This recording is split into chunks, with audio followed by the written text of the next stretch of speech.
दुश्मन आपल्या सैनिकांना बोलेल की भावांनो त्या किल्ल्यावर आपल्याला नाही जायचं आहे का, कारण यायला 3 तास लागतात इथून इथपर्यंत. दुश्मन पण सोडेल आजच्या काळात. नमस्कार मित्रांनो, मी स्वप्नील करगुटकर परत एकदा तुमच्या समोर एक व्हिडिओ आणि एक ब्लॉग सोबत आलेलो आहे. सध्या मी आहे मुरुड जंजिरा या फोर्टवरती. काही नेगेटिव्ह गोष्टी पण असतील या व्हिडिओमध्ये. नॉट अबाउट द फोर्टबद्दल काही नेगेटिव्ह नाही. फोर्ट खूप चांगला आहे, खूप मोठा, वाईड, ह्यूज, म्हणजे काय शब्द यूज करू, जायंट असा फोर्ट आहे हा. जबरदस्त फोर्ट बनवलेला आहे आणि त्या काळात असा फोर्ट बनवणं म्हणजे इम्पॉसिबल वाटेल तुम्हाला. इथे येऊन वाटणारच नाही की त्या काळात म्हणजे एवढ्या वर्ष अगोदर हा फोर्ट पण पाण्याच्या मधोमध बनवलेला आहे. फोर्टबद्दल आपण चांगलं नंतर बोलू.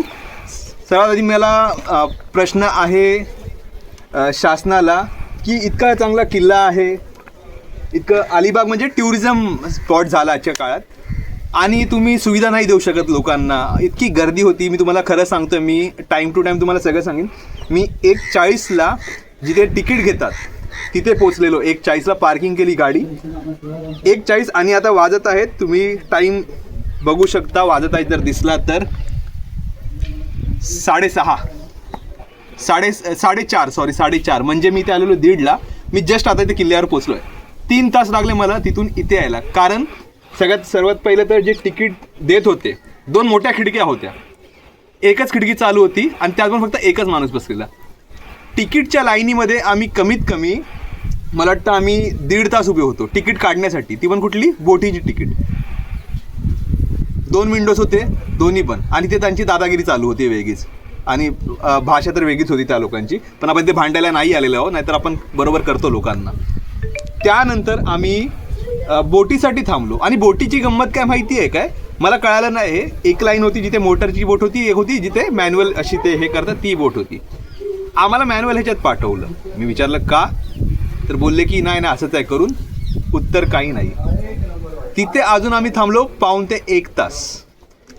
मग आम्ही बोटीमधून इथपर्यंत आलो. आता इथे यायला वेळ लागला ते समजतं आम्हाला, दॅट इज नोन.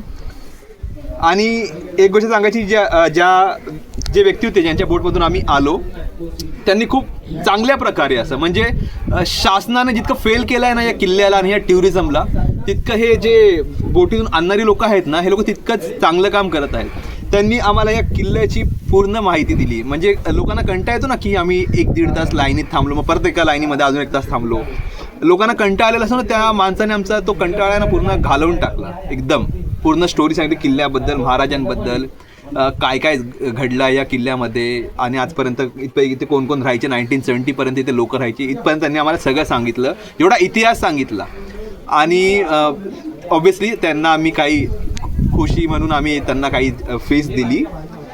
इथे आल्यावर मला अजून मी डिसअपॉइंट झालो. का, बघा आपण जेव्हा फिरायला निघतो ना तेव्हा आपल्याला एक डोक्यात असतं की आज आपल्याला हे स्पॉट्स कव्हर, आज आमचं पण तसंच प्लॅन होता. पण मी इतकं डिसअपॉइंटेड आहे शासनाशी. खास करून तुम्ही फक्त आणि फक्त महाराजांच्या नावावरती वोट मागा. किल्ल्याची हालत तुम्ही बघू शकता, एकदम तुटलेलं आहे. पैसे कशाचे घेतात मला अजून कळलं नाही. पैसे घेतात आहे पण कसले घेतात आहे.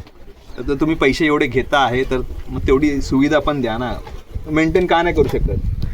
किती पैसा लागतो मेंटेन? पण तुम्हाला काय फक्त लोकांचा पैसा घ्यायचा आहे, लोकांना लाईन उभा करायचा 1.5-2 तास आणि मग संपलं. तर मी खरंच खूप डिसअपॉइंटेड होतो. पण आता मला खूप बरं वाटतं इथे येऊन की हा किल्ला खूप चांगला आहे. मी फिरत नाही इथे कारण 2 तास 2.5 तास तुम्ही फक्त लाईनीमध्ये उभे असताना तर कंटाळा येतो, मग फिरणार पण. तर हा मला चांगला स्पॉट असा भेटला तर मी इथे व्हिडिओ काढायला बसलो. तर व्हिडिओ आवडला असेल तर नक्की माझ्या चॅनलला सबस्क्राईब करा, शेअर करा आणि कमेंट करा. Swapnil Kargutkar, bye, take care.